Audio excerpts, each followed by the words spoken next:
Good morning, everyone. It's Joker, and today we are back with another slime video.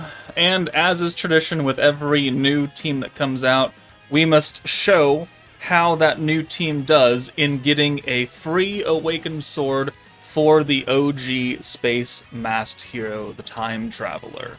So if we go and look at her weapon, it says, when equipped by the Master of the Time Traveler, specifically this one, not the Wind or the Light version, you get 10% attack, which is the same as any other elemental sword. It's no different. It just happens to be unique for her. But you don't make it in a traditional way. You don't forge it. You get it as a mission reward for clearing an event. And that event is going to be Story Chapter 13, Stage 8, Unlock with the Unknown EP requirement. And this came out for the original half anniversary in like 2022. So this stage is nowadays a joke. So it is pretty much just a free sword. But there are some gimmicks you need to be aware of if this is your first time seeing this video and this is the one team you have as the Danmachi team. So we have this Hinata, 67k HP, nothing. She nerfs your front line by quite a bit, so they're going to be not very efficient at doing damage. But once you take out Hinata, you move into the masked hero fight, and that's where things can be a little bit tricky for people who are unprepared. She has a bit more HP, 204k, still really nothing in today's day and age. Very high stats, resistances to everything, and then gives herself a whole crap ton of buffs and an immediate ult right here. So if you cannot kill the hero when she first appears, she will decimate your front line, unless you have some kind of invincibility gimmick or something. There's no way to traditionally defend against 300% attack, light attack, guaranteed crit pierce, and then she also has guard and super guard, so your normal orbs don't do that much damage. But she doesn't have that much HP. So what we can do, and what we're going to do, is we're going to use the new Danmachi team with the characters that came out on the first banner, so Hestia, Shuna, Belle, and then the free-to-play Sokka, and we'll see how well that does alongside some other free-to-play units, and we'll go from there. Alright, so what we have is the Danmachi team with a lot of other free-to-play options. We've got Hestia, Shuna, Belle, and then the free-to-play Sokka, since she is a single-target character who has a better multiplier than Belle or Shuna. We're going to use her to nuke, technically. And then we've brought the free-to-play Goddess of Destiny Triya, and the most recent free-to-play character, Summer Memories Ifrit. If you don't have him, you could really put whoever. Honestly, you'd be a lot better putting an actual damage support character here, or an actual nuking character, but I'm trying to be as friendly as possible, because I already have 3 of summonable units here. But you'll also notice that we are not running any attack gear on anyone except Sokka and her support. And that's because I don't want to do that much damage to this Hinata, because we're going to stack for 8 turns. And it seems asinine, but we want the full power of what Belle's going to give us. And in order to do that, we got to stick around for a little bit in order to get the 200 whatever percent pierce power that we're going to get, plus whatever Sokka buffs that we can get on a random stack here and there. So this should work. I don't think there's any problem with it. It's just going to take a lot longer than some other teams would, and you could definitely just use a different team. I do these for every month, so you need a new team, go look at a different month.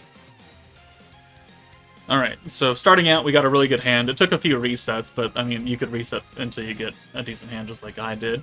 But you can see our front line is heavily nerfed here, so they're not going to do that much damage. So, turn 1, the idea is that we stack Belle's Pierce power until turn 8, when we can actually get access to the Pierce rate.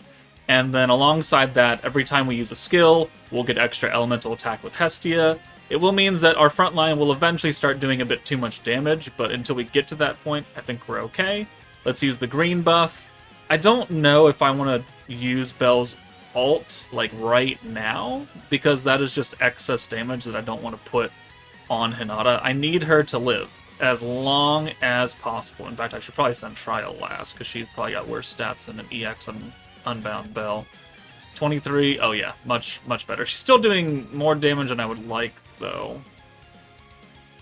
Okay, yeah, maybe we wait for Hinata to get her elemental resistances, and then we keep sending, like, full hands, but let's do another stack, And then we have Hestia, so every time when we use her, we could just get like 110 skill points and the elemental buff. But again, I want to keep Hinata alive for 8 turns. And I also want this green buff to go away, green debuff to go away, which I think is next turn. Yeah. So let's just do this. And I think then she puts on her resistance. 4,600, that damage is acceptable for now. Okay, decent hand there. Counterattack's not what I want to see. When do you put your resistance on? Is it this coming turn? Oh man. Okay, so convert, another stack. As long as we don't naturally pierce somehow along the way, I think we're gonna be okay. What are we up to for Hestia? 24%. Let's keep going like this. 1, 2, 3, 4, 5, 6. 107 points. Yeah. I'm not, since Sokka is a free-to-play character with just a normal ult. There's the resistances, end of turn 4. With just a normal ult, you know, is she actually going to be able to do 200-something thousand damage? These are interesting questions that I don't have an answer to. Alright, let's green buff, let's do that. Let's do a Hestia here, that way we can start getting her conversion activated and we don't have to do anything else. The element buff will help make us do more damage though, so these ults might end up hurting. And it's turn 5. I don't want to kill her here. If we do kill her, then we'll just have to reset and come back and maybe... Oh, yeah... He's single target too. Okay. Oh, she's dead. Okay. So that element buff was certainly there. We should probably... Yeah, we don't have Ahsoka ult at all, so we're not ready for this. So what I'm thinking we should do is we should just not send a lot of orbs until we hit turn 5, when Hinata gets that elemental buff, and then we could start maybe sending. But here's an example of what happens when you go into the hero fight and you don't immediately kill her. So let's just send the 1 orb. She has super guard, so she's not going to do anything. And then the hero will come in and completely wipe out our front line. So that's what happens if you don't play into the whole gimmick of the fight. And yeah, we have no way to activate Pierce because Bell is dead. Even though Ahsoka has an ult, it doesn't matter. So let's come back. Okay, we're on turn 5 now. She has the elemental resistance, which means we can kind of be a little bit more secure in sending orbs. So what we're going to do is we're going to use a whole butt ton of things. So let's use the 2 orb changes with Trya. That'll handle a lot of the orbs available here. And then she'll change that one, which leaves these 3. We'll use Hestia, who will then change those other 3 orbs. And then because we use the multi-skill, we can use a couple stacks of Bell. I, again, don't really want to use his ult rush ability. It is a free skill, but maybe we'll use that when we transition into the Masked Hero stage. But we could do that on turn 7. Like, if we kill Hinata on turn 7, then we'll just immediately go into the hero on stage 8, or turn 8, and then we could use Bell's skill. We don't have to stay in the Hinata stage specifically until turn 8.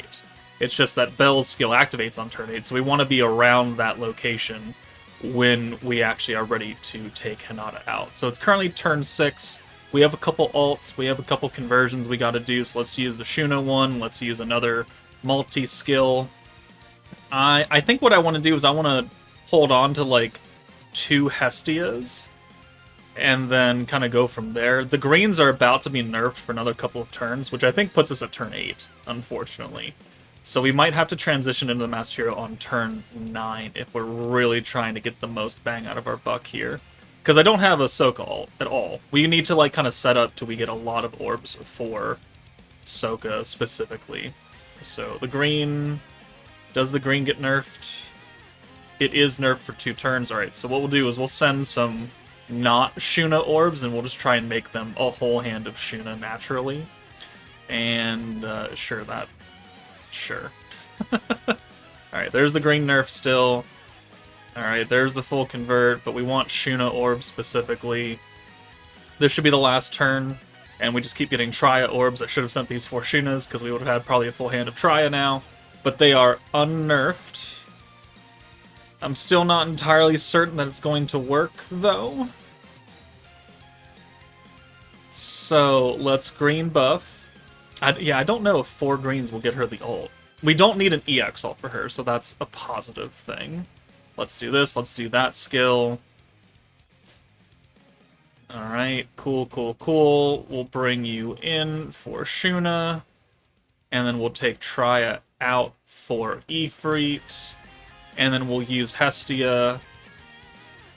She will give us 110 skill points. This will allow us to use a couple stacks of the Ifrit and Sokka skills, so we're not going to get anything out of that because Sokka's not a speed type character. So we are just going to use her skill a little bit. And every time we use these, it is more skill points and more use of skill usages. We only need 1 more until we're maxed out on Hestia, and this does get her the EX ult, or the normal ult, so that's a positive thing. So yeah, let's go ahead and do this. We will kill... Oh, we just pierced right there. Okay, well that's what happens when you do pierce naturally, and you've been stacking some pierce power. We don't have that much right now, but we do have some. So after you take out Hinata, you'll be greeted by this scenario, which we kind of already saw earlier. And then we enter the hero fight. We have 1 singular ult. And if Sokka is not powerful enough to do it on your own, then we might have to swap Ifrit out for an actual damage support character. So, let's do... obviously the Pierce Power. Let's get Ifrit out of here, because like he's not doing a lot for us now. We'll bring Shuna in. Let's do the multi-skill again. And then Hestia will convert all these orbs.